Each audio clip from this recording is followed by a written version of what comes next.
계속해서 한 가지 주제를 가지고 달려왔습니다. 가을의 풍성함, 열매도 있지만 특히 가을에는 독을 조심하셔야 됩니다. 특히 야외활동이 많은 이 시즌에 또한 우리의 삶도 마찬가지입니다. 주님 앞에 서는 그날을 겨울이라고 한다면 우리는 주님 앞에 서기 전에 마지막 시간들을 우리는 가지고 있습니다. 인생의 가을을 우리는 달려가고 있다고 해도 과언이 아닐 것입니다. 특별히 우리가 주님 앞에 서는 그날까지 여러분 우리 삶의 도처에 널려있는 독들을 조심하셔야 됩니다. 독은 무서운 겁니다. 독에 노출되어지면 그리고 가만 놔두면 죽습니다. 그래서 독은 빨리 해결해야 됩니다. 독은 언제나 있습니다. 그러나 또한 해독제도 있습니다. 오늘은 이제 5번째 이제 독이라는 주제에 마무리하는 시간입니다.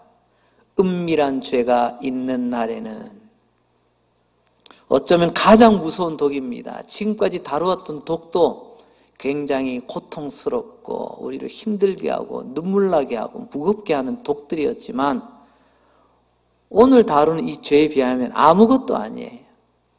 가장 치명적인 독. 주님은 오늘도 우리에게 말씀하십니다. 너희 안에 은밀하고 비밀스러운 죄가 있다라고 말입니다. 비밀은 은밀하게 숨기고 감춰야 되기 때문에 비밀을 가진 사람은 마치 돌덩이를 하나 안고 다니는 것처럼 굉장히 무겁습니다. 평생이 무겁지요. 그게 좋은 비밀이든 때론 나쁜 비밀이든 똑같습니다. 좋은 비밀을 가진 사람에게도 비밀이란 무거운 겁니다. 어떻게 하다가 내가 비밀을 알게 됐어요. 근데 이 비밀을 누군가에게 퍼뜨리게 되면, 말하게 되면 내 가족이 위험할 수 있고 내가 소속되어 있는 조직과 공동체, 더 나아가서는요 나라가 위험해질 수 있는 그런 비밀스러운 내용을 내가 알고 있을 때 이것을 내가 죽는 그 순간까지 내가 입을 꾹 다물고 가져간다는 것, 참 훌륭한 삶의 모습일 것입니다. 그러나 그의 평생은 말하지 못하는 이 비밀 때문에 얼마나 무거웠을까요? 또한 나쁜 비밀을 가진 사람도 있습니다. 나쁜 비밀을 가진 사람, 나쁜 비밀을 우리는 은밀한 죄라고 불러봅니다. 이 은밀한 죄는 감추면 안 되는 비밀인데 감추고 있는 거죠. 이것은 하나님 앞에서 드러나서 해결받아야 되는 비밀인데 해결은 안 하고 그냥 속으로만 꽁하니 품고 있는 것입니다. 이 비밀을 품고 살아가게 될 때 이 비밀도 아주 무거운 돌덩이가 되어 우리의 인생을 짓누르고 내 영혼을 죽음과 파멸의 깊은 바다로 끌고 내려갑니다. 그래서 은밀한 죄는 어리석은 비밀이고 또한 죽음에 이르게 하는 비밀이다, 그렇게 말할 수가 있습니다. 이 비밀은 아무도 몰라도 됩니다. 알 수도 없겠죠. 근데 어떡하죠? 하나님은 다 아시는데 말입니다. 하나님은 다 아는데 아무도 모르겠지. 그러면서 혼자서 딱 쥐고 있습니다. 내가 입 안 열면 아무도 모르겠지. 그래서 어리석은 비밀이라는 것입니다. 또한 로마서 6장에 보게 되면 죄의 삭은 사망이라고 했습니다. 죄를 숨기고 있으면, 죄를 꽁꽁 붙들고 있으면 결국은 죽는 거예요. 죽을 것 같은 삶이 연장되어져 결국은 죽음에 이르게 되어 있습니다. 그래서 은밀한 죄는 바로 죽음의 비밀이다 라고 부르는 이유가 거기 있는 것입니다.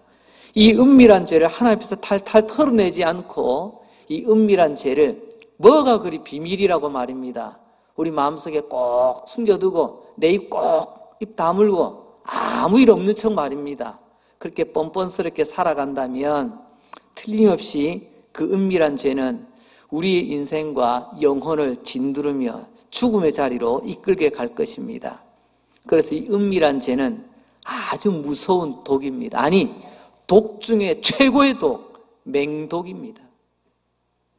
그래서 오늘 이 은밀한 죄라는 독에 대해서 말씀을 통하여 살펴보려고 합니다. 첫째로는요, 우리 모두 이 죄의 독을 가지고 있다는 사실입니다. 사도 바울은 우리 모두가 죄인이라고 로마서를 통해서 말씀하셨습니다. 죄송하지만 우리 모두의 영혼, 우리 마음속 저 깊은 곳에는 은밀한 죄들이 있다는 사실입니다.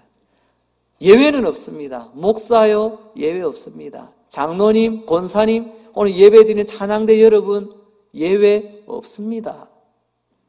요한일서 1장 8절, 오늘 하나님은 이렇게 우리에게 말씀하십니다. 우리가 죄 없다고 말하면, 나는 목사니까 죄 없어, 나는 뭐 장로, 권사, 찬양대원이니까 죄 없어 라고 말한다면 스스로 속이고 또 진리가 우리 속에 있지 아니하다고 말씀하고 있습니다. 만일 우리가 하나님, 나는 그런 은밀한 죄 없어요, 나는 죄 없다니까요, 그렇게 말한다면 첫째로 그것은요, 자기를 속이는 겁니다. 이걸 유식한 말로요, 자기 기만이라고 말합니다. 그럼 세상에서 제일 잘 속는 게요, 자기가 자기한테 속는 겁니다.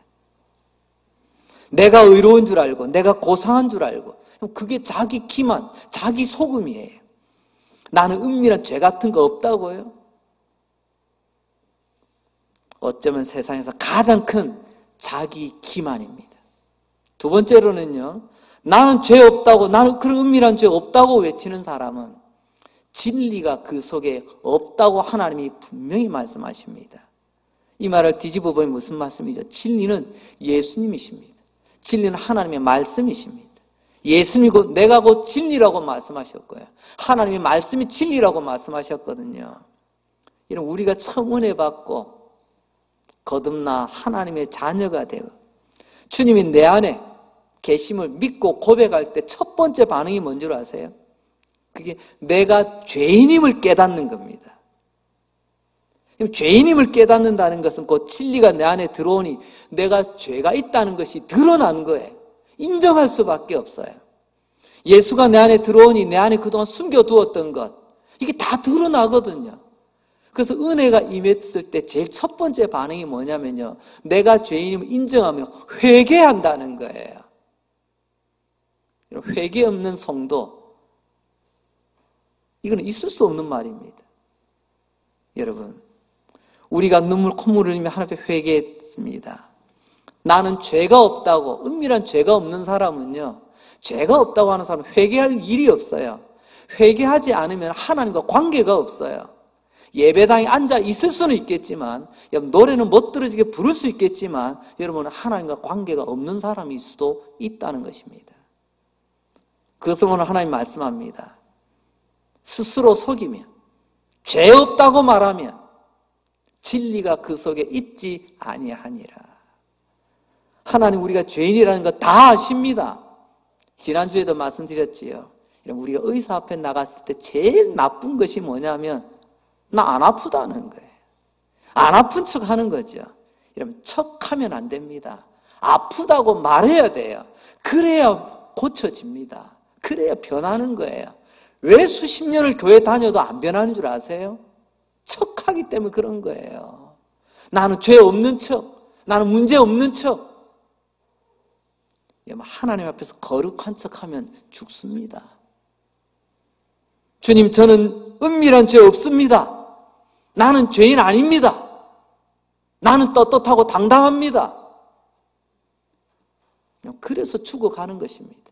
생기도 없고요, 열매도 없고요, 변화도 없고요. 두 번째로 하나님은 다 알고 계십니다.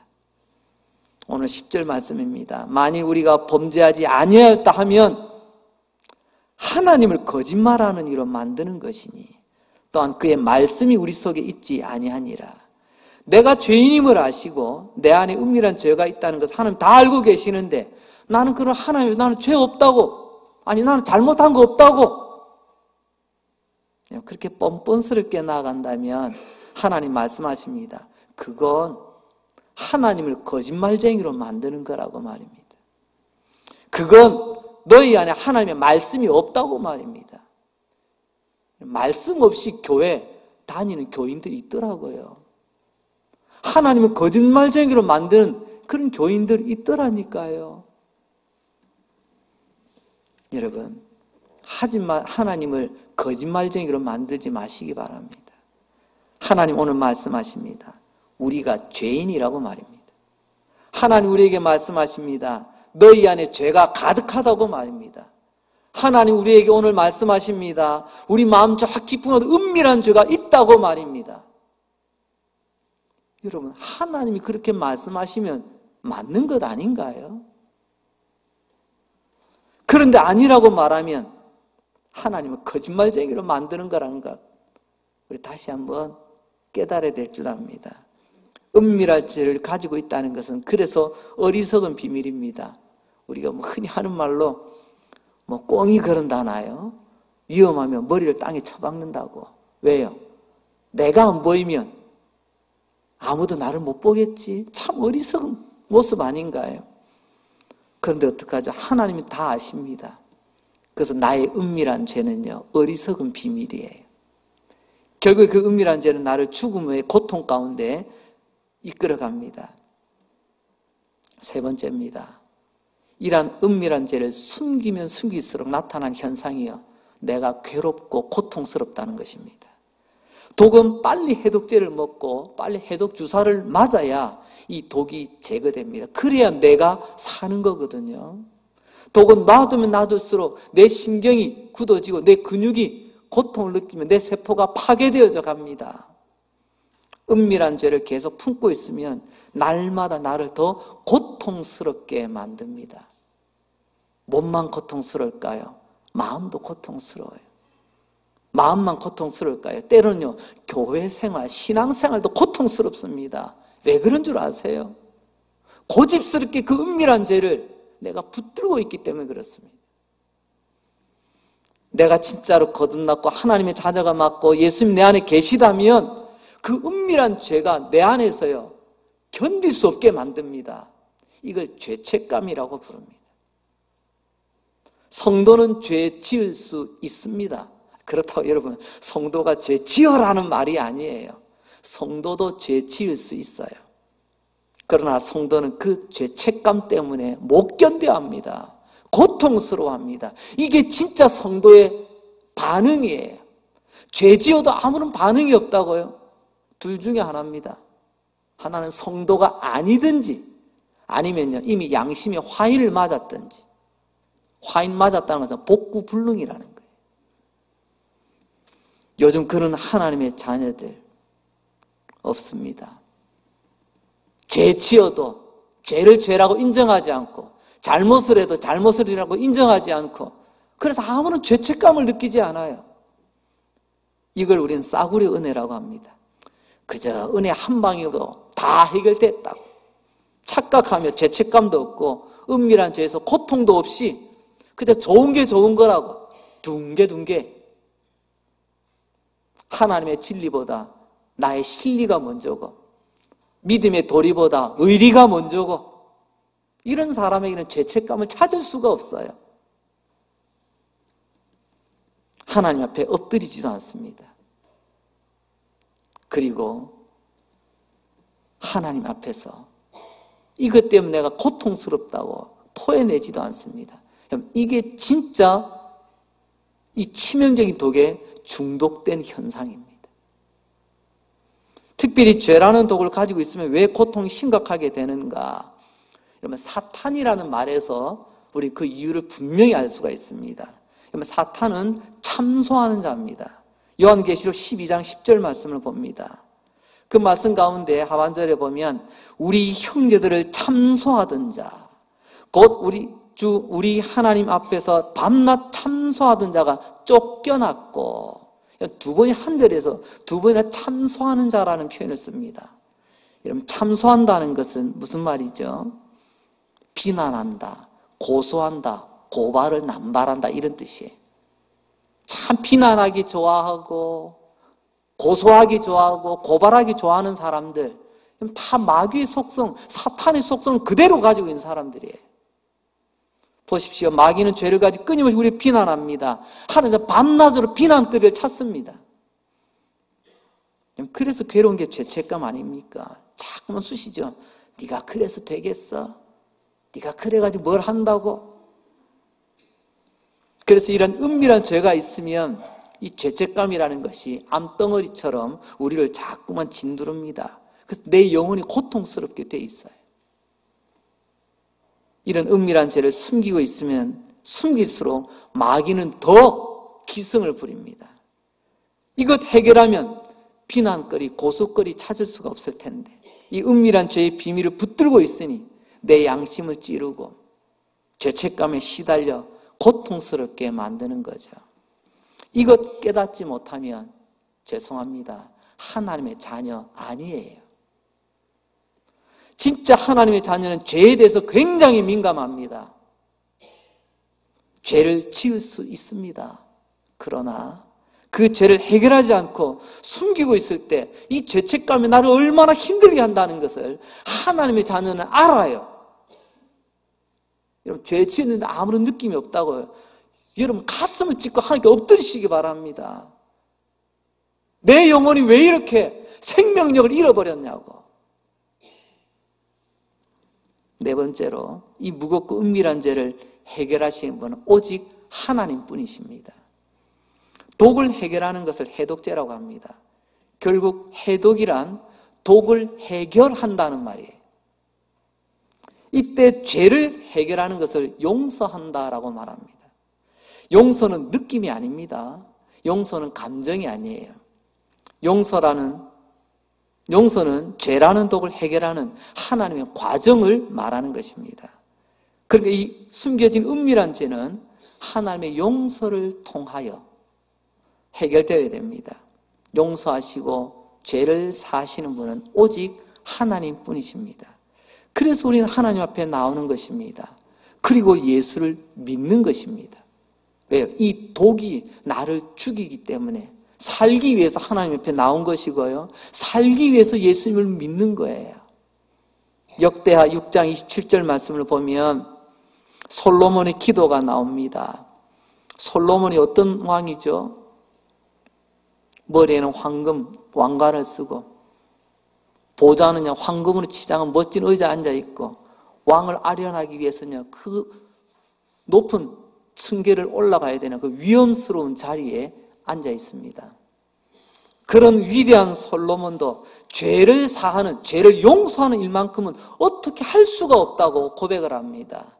주께서는 하늘에서 들으사 주의 종들과 주의 백성 이스라엘 죄를 사하시고 나는 왕이니 나의 백성 나의 종들을 사하노라 말하지 못합니다. 주님만이 나의 백성 나의 종들을 사하실 수 있습니다. 솔로몬도 고백을 합니다. 여러분, 우리 죄를 해결하실 분, 사한다는 것, 용서한다는 말 아닙니까? 여러분 믿으시기 바랍니다. 우리 죄를 해결하실 분 오직 하나님뿐이심을 믿으시기 바랍니다. 여러분 솔로몬도 인정했어요. 그런데 왜 우리는 인정하지 않나요? 알고 있습니까? 모든 죄는요 하나님 앞에서의 죄입니다. 혹시 사람을 때리셨나요? 그것은 본질적으로는 하나님 앞에서의 죄입니다. 때로는요 못된 말을 했습니까? 그것은 하나님 앞에서의 죄입니다. 때로는요 거룩하지 않았습니까? 모든 것이 다 하나님 앞에서의 죄입니다. 하나님 앞에서의 죄이기 때문에 하나님과 해결을 보셔야 되는 거예요. 하나님 앞에서 해결받아야 할 문제, 그게 죄의 문제입니다. 그래서 용서도 하나님이 하시는 겁니다. 뭔가를 잘못했다면 당사자와 풀어야 되는 것 아닙니까? 당사자는 아무런 사과도 거기에 대한 응당한 반응도 없는데 자기 혼자 내가 용서했어, 문제 해결됐어, 웃고 다닌다고 되는 일인가요? 하나님 앞에 나와 하나님 해결이 되는 문제를 내가 예배 시간 참석했어, 헌금 좀 했어, 교회 봉사 좀 했어, 뭐 그런다고 다 해결이 되나요? 뭐 사람들 만나서 악수하고 인사하고 좀 식사 좀 나누고 허허 웃는 소리 놔둔다고 여러분 사과가 된 건가요? 천만의 말씀입니다. 우리 하나님 거룩하십니다. 우리 하나님 영광 그 자체시죠. 그렇기 때문에 하나님은 죄를 가까이 하지 않고 죄가 하나님께 가까이 갈 수도 없어요. 그런데 하나님은 죄인된 우리를 향하여 긍휼의 마음을 품으십니다. 불쌍히 여기는 마음을 품으십니다. 거룩하신 하나님이 은밀한 죄, 이 독 중에 독, 맹독이 퍼져가는 우리를 살리시려고 해독제를 준비하셨습니다. 우리를 구원하시려고 말입니다. 다섯 번째, 그럼 그 해독제가 뭐죠? 이 은밀한 죄가 온몸에 퍼져나갈 때 그 은밀한 죄가 무거운 돌덩이가 되어 나를 자꾸만 파멸과 죽음의 깊은 바다로 끌어내릴 때 우리를 건져주시고 구원하시는 하나님이 준비하신 해독제가 뭐냐는 말입니다. 오늘 하나님의 해독제가 요한 1서 1장 9절 말씀입니다. 다 함께 읽겠습니다. 시작.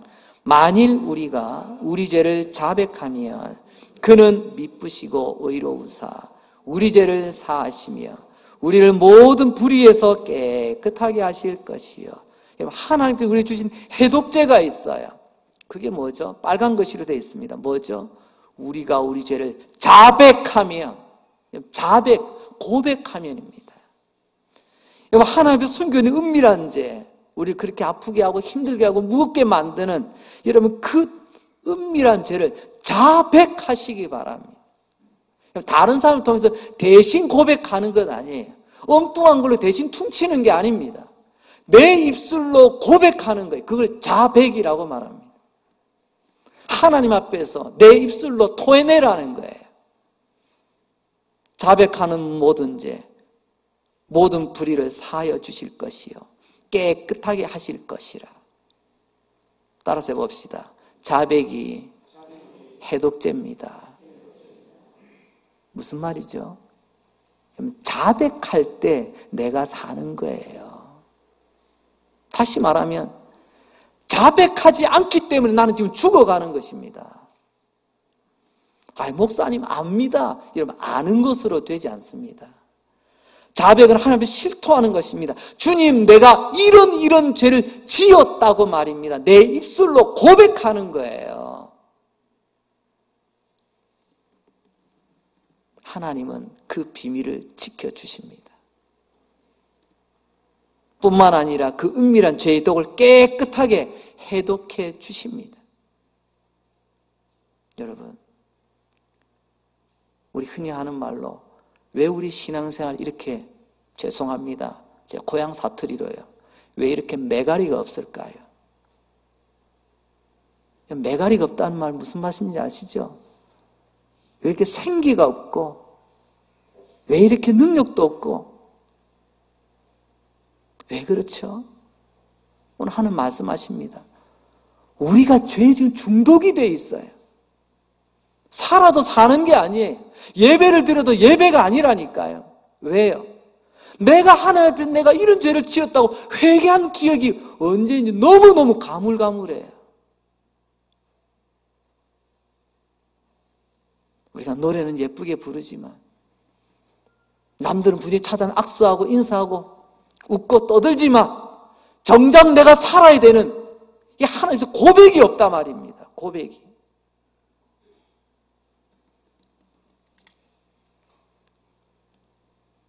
하나님은 나의 비밀을 지켜주시고 나의 은밀한 죄를 깨끗하게 해독시켜 주시는데 무엇으로요?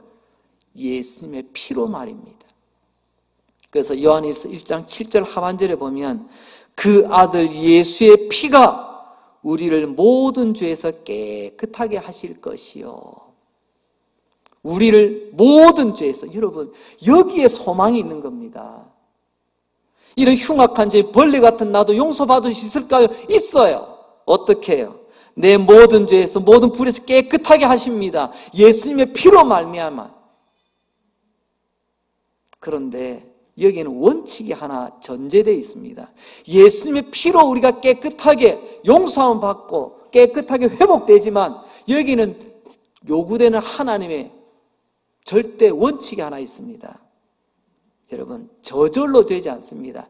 예수님이 십자가에 못 박혀 피 흘려 죽으셨기 때문에 내가 저절로 용서받는 게 아니래요. 오늘 말씀을 보세요. 너희가 자백하면 예수님의 피가 우리에게 이 순서예요. 우리가 지금 이게 빠졌다니까요. 자백 없는, 고백 없는 신앙생활, 고백 없는 종교 행사를 하고 있다니까요.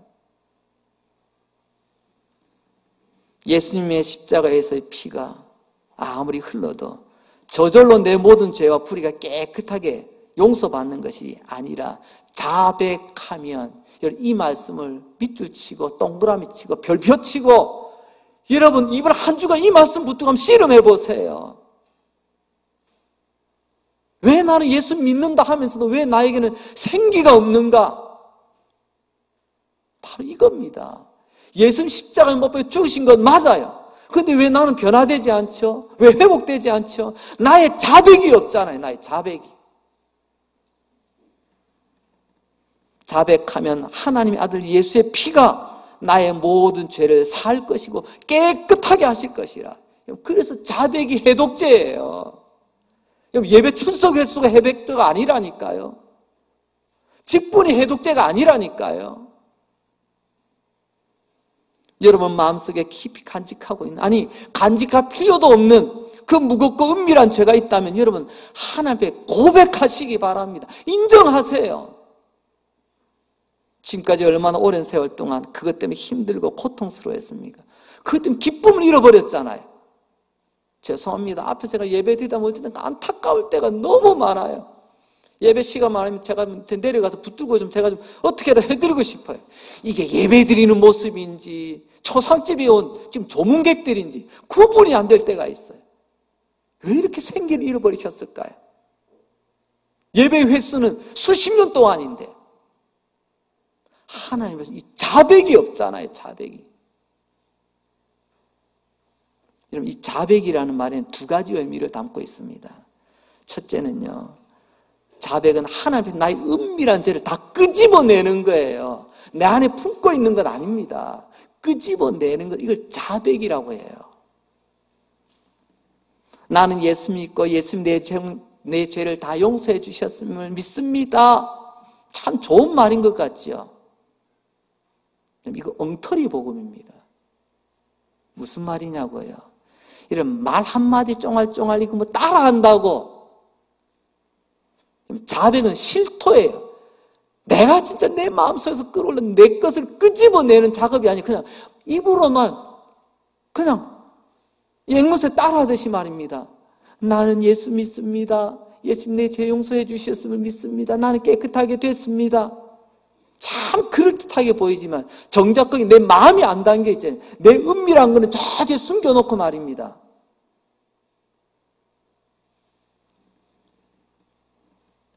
여전히 숨길 것은 다 숨겨놓고 그러니까 말로만, 그래서 변하지 않는 것입니다. 그건 복음이 아니에요. 복음처럼 보여졌을 뿐입니다. 혹 우리 가운데 중환자실 또는 요양병원에서 마지막 호흡을 가쁘게 들이시는 그분들을 위하여 그분들에게 따라하세요. 그러면서 이런 몇 가지 고백의 내용을 알려드립니다. 그럼 힘겹게 마지막에 그 한마디를 따라합니다. 여러분, 이런 특수한 상황을 빼놓고 말입니다. 하나님 앞에서 꺼내놓지 않는 죄인, 진짜 은밀한 죄, 비밀스러운 죄를 끄집어내놓지 않는 여러분 그런 죄인이 어떻게 회복이 될 수 있겠어요? 어떻게 독이 해독이 될 수가 있겠습니까? 두 번째로 자백은 하나님의 도우심을 구하는 것입니다. 여러분, 내 안에 답이 있다면 왜 하나님께 도움을 구하겠어요? 내 안에 답이 없기 때문에 하나님께 도움을 구하는 것 아니겠습니까? 죄는 오직 하나님의 은혜로, 오직 하나님의 용서로만 해결이 됩니다. 그래서 자백이라는 말은 하나님의 도우심을 구하라는 말이에요. 더 이상 은밀한 죄 숨기지 말고 하나님께 도우심을 구하라는 말이죠. 이게 바로 자백한다는 말의 참된 의미입니다. 그 옛날 다윗이 하나님 앞에 죄를 지었습니다. 자기의 충신 우리야 그의 아내를 범했습니다. 그 은밀한 죄 아무도 모르는 줄 알았습니다. 궁중에서 일이니까. 왕의 생활이 얼마나 비밀스럽습니까? 보호되고 있습니까? 아무도 모르는 줄 알았어요. 이런 은밀한 죄. 근데 어느 날 하나님의 선지자 나단이 찾아와서 왕이시여, 하나님이 다 알고 계십니다 라고 알려주었습니다. 다윗의 위대함은 여기 있습니다. 비록 내가 지금까지 숨겨두었지만, 말하고 싶지 않았지만, 들키고 싶지 않았지만, 하나님이 다 아신다는 그 말을 듣는 순간 다윗이 어떻게 했을까요? 다윗의 그때 고백이 시편 32편에 자세히 나와 있습니다. 특별히 3절로 5절까지의 말씀 한번 보시기 바랍니다. 특별히 3절 말씀을 보면 죄에 대해서 내가 입을 열지 않으므로 내가 얼마나 내가 고통스러웠는지 뼈가 녹아내린다고 고백을 합니다.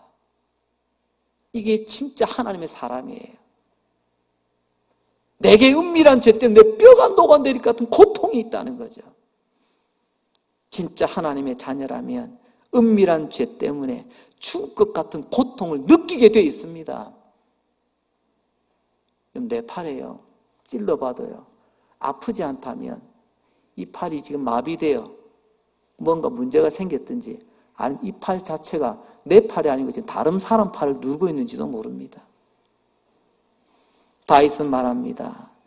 입을 열지 않고 있었더니 내 뼈가 쇠하였도다, 녹아내린답니다. 4절에 보니까요, 이 은밀한 죄를 가지고 자백하지 않고 고백하지 않으니까 내 몸에서 진액이 다 빠져나간대요. 내 살아도 삶의 의미가 없다는 거죠. 의욕을 다 잃어버렸어. 주일날 꼬박꼬박 예배는 드리는데 신앙의 의욕을 다 상실해버린 이유가 뭐죠? 내 안에 은밀한 죄를 아직 해독받지 못해서 그런 것 아닌가요? 5절입니다. 그래서 다윗은 고백합니다. 이러다 내가 죽겠다 싶어서 주님께 내 은밀한 죄를 아뢰고 자백합니다. 주님께 내 죄를 자복하리니 끄집어냈어요. 주님, 내가 이런 죄를 지었습니다. 인정했어요. 그때 주님 도우시고 은혜를 베푸셨습니다. 그때 주님 다윗을 용서해 주시고 살려주시고 기쁨으로 그 사람 다시 쓰셨어요. 할렐루야. 정리해 봅니다. 다윗도 죄 지을 때가 있더라니까요. 근데 아무도 모르겠지 하고 입 싹 닫고 있을 때 하나님께서 말씀으로 그의 심장을 찌르십니다. 그는 거부하지 않았어요. 말씀을 받아들였습니다. 이것이 내 뼈를 녹아내리고 이것이 내 숨통을 막고 이젠 이러다 나 죽겠구나. 그래서 하나님 앞에서 그가 토해내잖아요. 하나님 그것 보시고 그 은밀한 죄의 독을 다 풀어주시고 고통을 건져주시고 그 잃어버린 기쁨을 회복시켜주시고 그의 이후에 왕의 걸음을 더욱 복되게 해주셨잖아요. 말씀을 맺습니다. 죄는 그저 우리의 생각이 아니에요. 관념이 아닙니다. 죄는 실제 상황입니다. 진짜예요. 죄가 진짜라면 우리가 하나님 앞에서 진짜 죄의 사함, 용서를 받아야만 합니다. 그럼 진짜 죄의 사함, 용서받았다는 증거가 몇 개 있습니다. 첫째는요, 내가 죄의 당사자인 하나님의 용서를 받았냐는 것입니다. 뭔가를 잘못했으면 당사자와 해결을 하셔야 됩니다. 당사자하고는 아무 해결함이 없이 떠들고 다닙니다. 나는 문제 다 해결됐어. 나 아무 문제 없어. 그 웃기는 소리예요. 하나님 앞에서 죄 용서함을 받지 않았는데 나는 죄인 아니라고. 이보다 더 웃기는 일이 어디 있을까요? 혼자의 착각입니다. 여러분, 하나님이 여러분을 진짜 용서하셨나요? 두 번째로는요, 예수님의 피로 용서받아야 합니다. 그 아들 예수의 피가.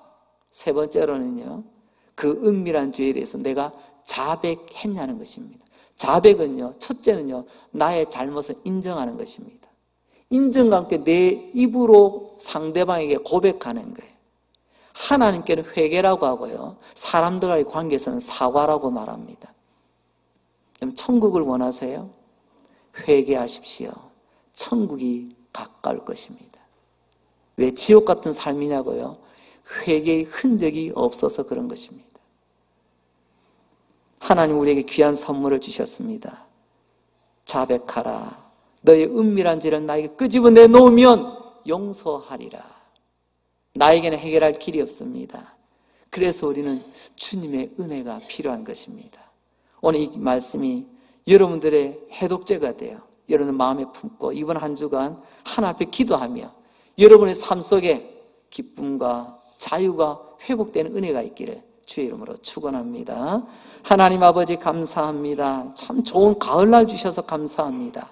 오늘도 나에게 호흡 주시고 걸어 나올 수 있는 다리 힘 주시고 앉아서 예배 드릴 수 있는 힘도 주시고 오늘 말씀 들을 수 있는 귀도 주시고 말씀 들으며 성령의 음성 깨닫는 은혜 주셔서 감사합니다. 오늘 말씀이 내 영혼에 칼처럼 파고 들어와 내 영혼을 찔러 쪼개고 내 안에 깊숙하게 자리 잡고 있는, 그래서 나를 시름시름하게 앓게 만들었던 죽음에 이르는 은밀한 죄까지 드러내 주시니 감사합니다. 오늘 하나님 주신 해독제 자백하라, 하나님 앞에 끄집어내 놓으라, 하나님의 은혜를 구하라, 이 귀한 말씀을 듣게 하셔서 내 영혼, 내 인생 살 길을 열어주시니 감사합니다. 성령님, 이번 한 주간 엎드려 기도할 때 내 안에 아직 해결되지 못한 은밀한 죄, 나를 힘들게 만들고 나를 어렵게 만들고 하나님 앞에서 부담스럽게 만든 그 은밀한 죄를 자백하면 그 아들 예수의 피가 모든 죄와 불의에서 나를 깨끗하게 하실 것이요, 이 하나님 말씀 믿고 엎드려 기도하는 하나님의 백성들 되게 하여 주옵소서. 이제 아멘하면 눈 뜨기 전에 우리 안에 병마의 고통으로 시달리는 성도들 불쌍히 여겨주시고, 어둠의 구름에 휩싸여 하나님 앞길이 보이지 않는 성도들 불쌍히 여겨주시고, 자비를 베풀어 주셔서 저들의 인생의 먹구름 걷어주시고, 주 예수의 생명의 빛, 축복의 빛으로 가득한 멋진 인생길 걷게 하여 주옵소서. 나는 약하지만 주님 강하십니다. 나는 연약하지만 주님은 전능하십니다. 나는 없지만 주님은 모든 것 가지고 계십니다. 이번 한 주간도 이 예수님과 함께하여 행복과 감사가 가득한 복된 한 주 되게 하여 주옵소서. 예수님 이름으로 기도합니다. 아멘.